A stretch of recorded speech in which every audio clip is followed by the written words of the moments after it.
What we have here is our Johnson Sioux bioreactors. So these are what we build on the farm. It's a no-stir compost system.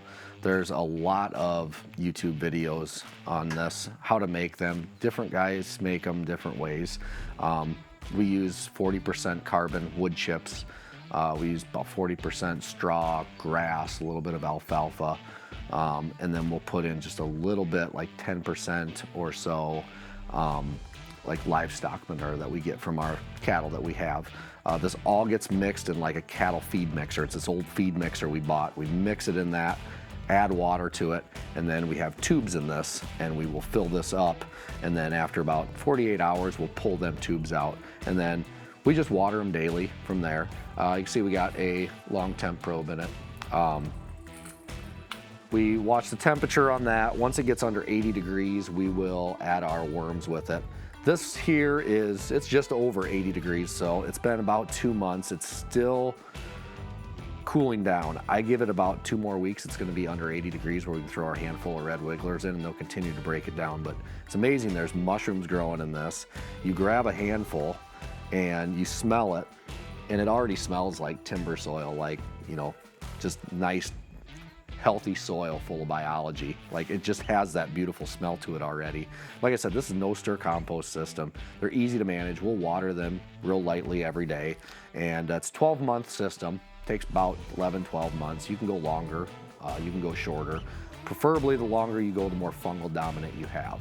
Now, the whole point of this is we will take this and we will turn it into a liquid extract that we will put on our crops. So when we make a liquid extract, I like to add food sources to it because I want to feed that biology when it goes out to the field. So we'll add food sources like a fish product or a fish hydrolysate, molasses or a sugar product. We'll put humic with it. We'll put kelp with it. We'll put yucca with it. We'll add them products with it to help feed the biology, and products that are biological safe as well. You know, not, you know, a high salt chloride fertilizer or something. We won't put that with it.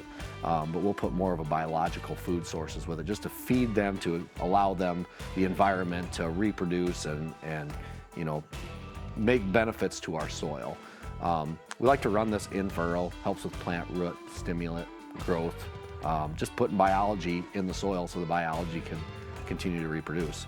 Like I said, no stir compost system, pretty simple. They just take a little bit of management. You gotta water them every day and stuff, but you know, we'll make a liquid extract with it and water the plants with it. You can use it in your gardens, flowers.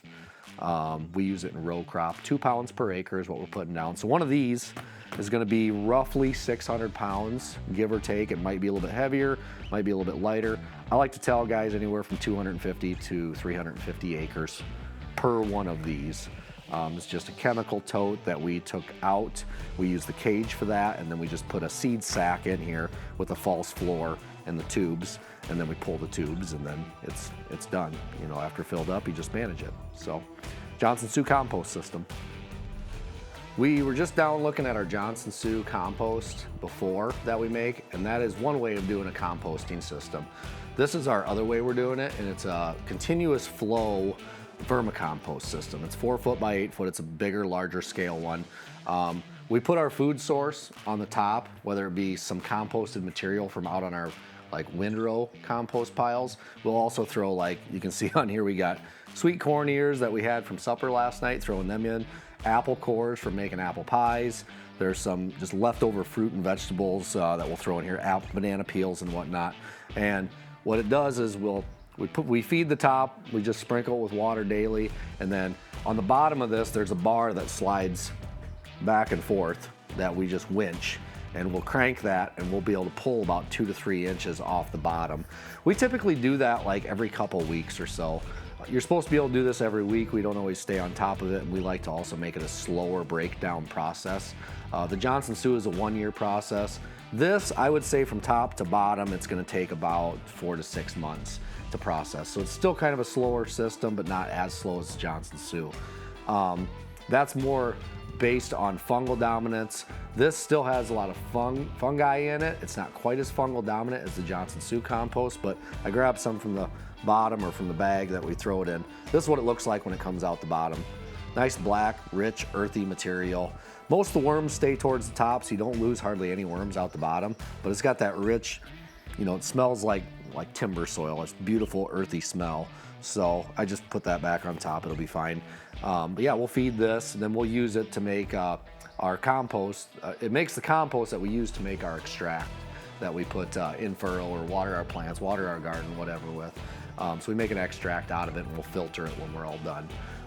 Yeah, it's a little bit faster system than the Johnson Sioux. Like I said, it still takes some management every day, but we'll make a liquid extract and then we will add food sources to that extract. You know, like I said before, some fish, some molasses, kelp, humic acid. You can add products to it to feed that biology, to, you know, give them some food, put them in their home in the ground and just let them reproduce and expand.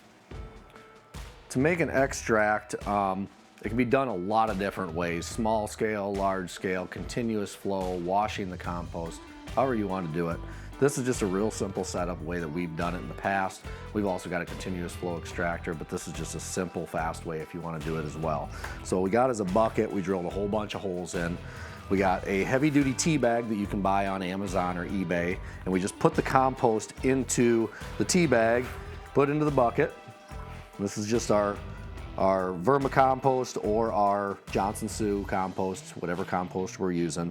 Put it into this, and then we will just take a hose and we will wash this. We actually put this whole bucket inside the top of a cone bottom tank that we have down in our shop that's got water in it. And we'll just set that bucket right in the top, and then we just wash this, and the water goes out the bottom. Just basically looks like muddy water coming out, but it's full of biology. And I mean, a guy can make a quick batch, you know, to do his garden, to do flowers. We'll do a batch like this, enough to do 40 acres or 80 acres. We're using 2 pounds of compost. We'll have to take this out, refill it, wash, take it out, refill it, wash, if we want to do a big batch, like say an 80-acre batch, which would require like 160-ish pounds of compost. So it's a simple system. Wash it, make muddy looking water that's full of biology. This is the first step in filtering, so you don't get all them wood chunks and stuff in it. Once we run it out of that cone bottom tank, we'll run it through a big self-cleaning irrigation filter, and that one is 120 mesh, so that will filter out anything else that we have, so that way we don't plug up our sprayer. Our planter is the main reason we use it, is for our planter right in furrow on the seeds. So it's to just filter it so we don't have them plugging issues when we're out in the field running.